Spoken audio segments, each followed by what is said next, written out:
Hello there. Well, hi, I'm Mark. I'm Carolyn. First, a word from our sponsor. This book sounds good. 101 Poems to be Heard. Published in 1998. Wee sleeked cowring timorous beastie, oh what a panic's in thy breastie. That's enough. This is one of the books that we've been given, along with several other doozies, in our lovely log cabin in Bali. It's costing us $20 a night, so, it's a pretty good deal, all these books and everything. So it's what I bring with me to the beach, and I rent out a lawn chair, and then I hang out with the elderly, and while away my hours in the sun. Yes, this is why we just love Bali so much. Anyway, we're leaving in a couple days. It's been I can't put my finger on it, Yeah, it's hard to actually, sometimes I could see a scene, and I can see the lush vegetation, and I see it doesn't look so bad. But there's this like ethereal, dismal quality to everything. So maybe it has something to do with the fact that, we're just walking to the store, it's a simple day, going to get some groceries, it's about like 5 kilometers or something, I don't know. And we go there, and at the entrance, there's this guy, he seemed like a really nice Balinese guy, and he came in after us, and he gave us a couple of scratch tickets. So we're like, yeah, whatever. He says, oh yeah, you can win shopping. We were going shopping in the store, so he said you can win a gift card or something. So we're like, yeah, okay, what the hell. Gives Mark one, gives me one. Mark opens it, and he gets the value of about $30 Canadian off shopping at this place. And then I open mine, and it says first prize winner. I have the choice of 7 nights in a luxury resort. Number 2 would be GoPro, and number 3 would be the equivalent of about $200 in cash. So we're like, is this for real? Yeah, he was excited. He was like, oh my God, This never happens. Yeah, and we're like, really? But mine, because I was the first prize winner and I had a choice of 3, had a little scratch thing. So I said, okay, well, when do I scratch it?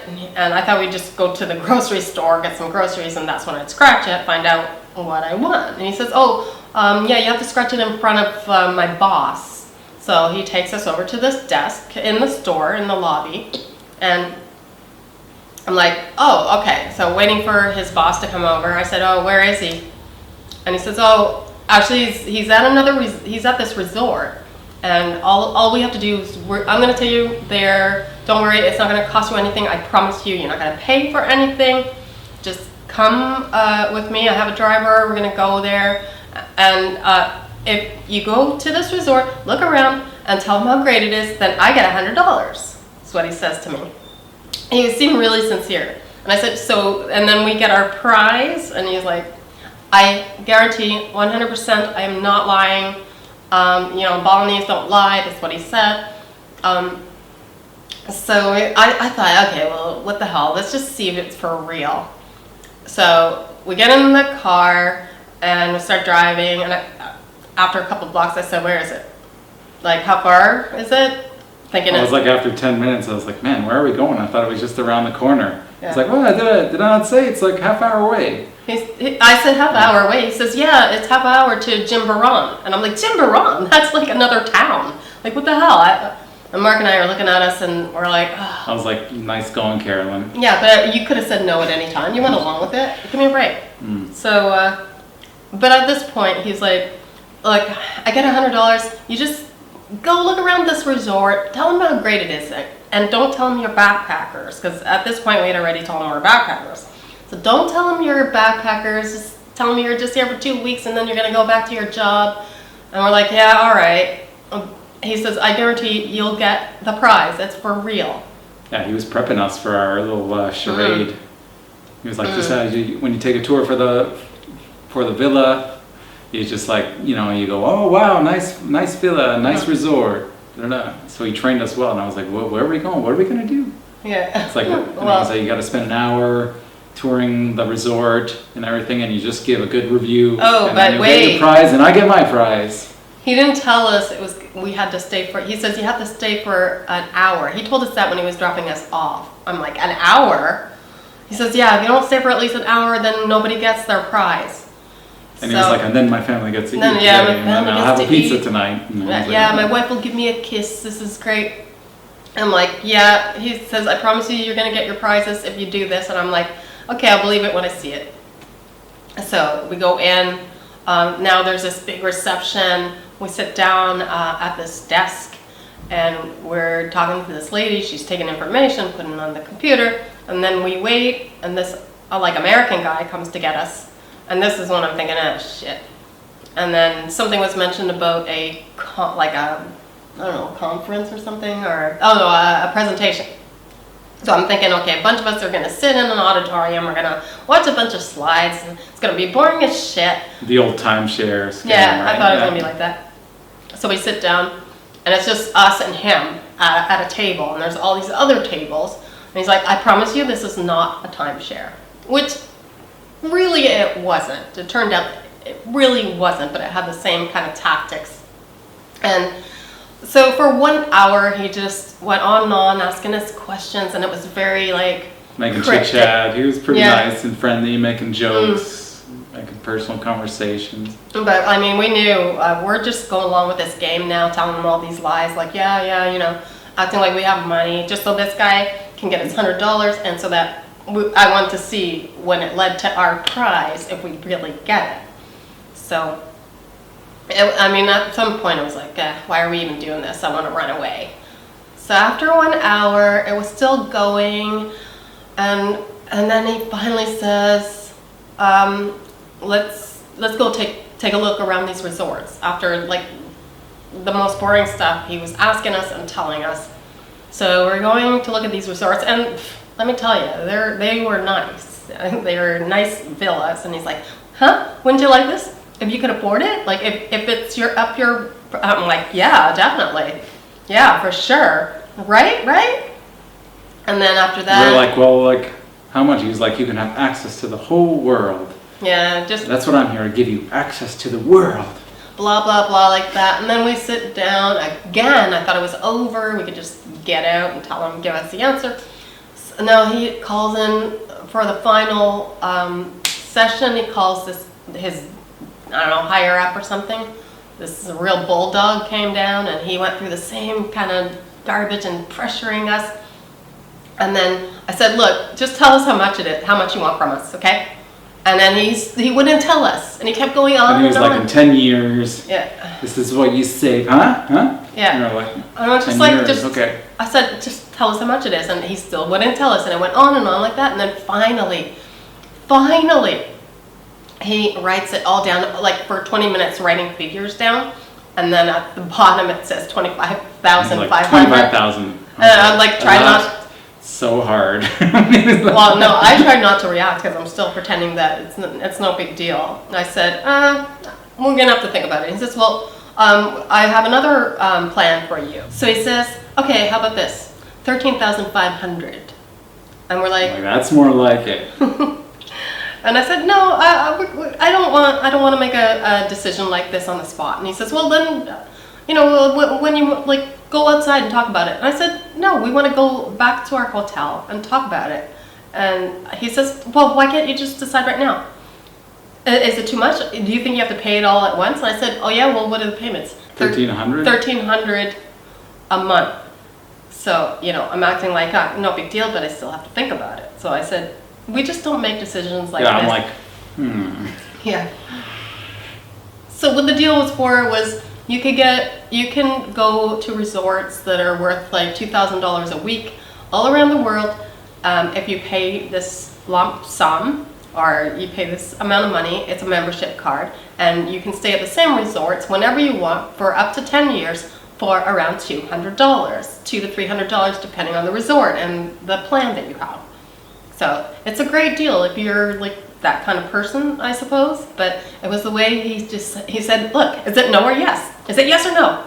And I said, well, we have to think about it. So it's a no, he said. I said, well... It's like the shakedown. Yeah, I'm going to commit to 10 years of vacations now. It was really rough. I really felt... chisel that in stone right now. Yeah, it was a terrible feeling. They just made us feel so bad, and the guy just walked away like he was just so angry. The other guy, the original guy, he was just like super disappointed because he had gone through 2 hours. It ended up being 2 hours, by the way, that presentation. So like we're shaken too a little bit. So now we just leave, say goodbye. He takes us to the desk. He says, "We'll call you the driver, a driver." At first we sat down with the lady and she scratched the ticket, and I knew that I would be getting 7 nights in a luxury resort. We had the choice of Thailand, Bavaria, or India. So I just went along with it and said Thailand. But I mean, apparently it's for real. I have the thing right now. I don't think we're gonna try to cash it in because they're gonna shake us down again when we're there. Yeah, for sure. I Yeah. can't handle that again. But we did get $30 worth of groceries. So for 2 hours of a shakedown, wasn't exactly worth it, but at least we did get it. And we got 2 really ugly t-shirts, which I used for floor rags. So I was very happy about that. And we did run into the guy that got us in the car in the first place, and he did say that he got his $100 too. But he was scared when we approached him. He was just like, because he thought we were going to give him shit for going through that. And he says, "Listen, buddy." Yeah. He's like, "Thank you very much. I got my $100. I'm like, "Did you really?" He says, yeah. Did you get your prize? And he knew that I got, for some reason, he knew that I would get the 7 nights in their hotel rather than the GoPro or the money, because that's probably the only thing you can get. That way they can try and shake you down again and get the prize or the membership. Yeah, we looked this up. This has been going on for years. Yeah. This charade. I think it's not really a total scam, but it's It's just kind the of way unethical. I think yeah, I mean, it's the way they do it. it's not exactly sustainable business model. Even the guy that tried to close the deal and tried to force us to say yes, he was all disappointed. He was saying the marketing is outweighing the profits for this whole operation. I was like, oh well, I feel bad now. Here you go. Here's 10 grand. Yeah, it was the thing that really, I mean, when we walked away from that episode, we're like, Bali is worse than we thought. But I mean, after a while, you kind of laugh it off, and you know, Bali has not been a good experience for us. So I don't think that it's a bad place for people that like to do all the things in Bali that people do in Bali. But you know, we made a mistake. It should have been a visa run for 1 week, but instead it was 1 month. Yeah, it's been a long month. So I mean, tempeh is very cheap here. oh yeah. We got a bunch of tempeh. It's like 30 cents for a nice brick. Yeah. So that's my favorite part about Bali. I don't know what I'm gonna do without tempeh. It's gonna suck. So, but I mean, we're going to Thailand. Going back to Thailand. So Yeah, can't wait. So 2 days from now, we'll be back in Thailand. We booked an Airbnb, and the first response we got was, "Oh, are you sure you're not afraid with the coronavirus? It's not that bad here, but I mean, if you're not afraid, then you're welcome." And then she never accepted us. So we just withdrew and booked another place. But I just thought, what a weird way to welcome someone. Hey, you're not afraid. Yeah, fear mongering with especially just this first month of the year already. It's like you had Australian forest fires, World War III's on the rise, Kobe Bryant died in a helicopter crash, an Illuminati hit, and the coronavirus. Biological weapons. Some conspiracy researchers say they even show pictures how the biotech company that's near where the virus first showed up. The logo is similar to the Umbrella Corps from Resident Evil. I think that's funny. I've grown so weary of the daytime drama, the nighttime soaps of the mainstream media news. Are just pushing fear. We're just getting tasered. Yeah. Fuck. Yeah, and everybody's asking us, oh, you know, you better be careful, and they're telling us, you better be careful. You know, it's like, yeah, okay, we see a corona scud coming at us, we're gonna be like, watch out, duck, incoming. It's It's like there's billions of people all over the world that are still alive. Well, why are we getting hit next? Just because? I mean, we're thinking there's like 1.5 billion people in China, and there's what, 300 people dead, they say. Which is it's tragic. This is 0.000%. Yeah, I mean, and we're not saying that those 300 people should have lost their lives. We're not saying that at all, but Well, it's just the regular flu. The average everyday flu in the United States alone is like between 12,000 and 60,000 people die from just the normal flu a year. No one panics about that. For me, it's all like people just saying, "Are you worried? I mean, are you gonna be okay? What's gonna happen?" It's like the chances of that happening to us are less than us getting run over by a scooter here in Bali. Like, I'm sure that's a fact. I'm just more concerned with how the people react in panic to this stuff. Let's say we're at the airport and you sneeze, and then like some Indonesian like airport workers can be like, quarantine them. Yeah. So it's like this whole idea that you could be feeling a little bit under the weather, you got the cold, and then they could arrest you, capture you under the guise of being quarantined. That's yeah. So they can take all of your freedoms away just because you appear to be sick. And then they can say, oh, it's for the protection of everybody. It's a big psychological mind game. Oh man, yeah, it'll be interesting to see how this plays out, but it's just, it's frustrating. Just, It's all beguilement to distract us from the real purpose of life, which is the investigation of the mystery of what it is and where we are. All of the shots you see of people crying in Chinese hospitals. These are people that are just like, they've probably been trapped in the hospital for days, like until waiting for the hazmat suited scientist shows up with a little like mold jar, be like, yeah, it's the coronavirus, see? Anyway, we'll be in Thailand in a couple days, and when we get there, we'll let you know what's going on. Until then. Talk to you then.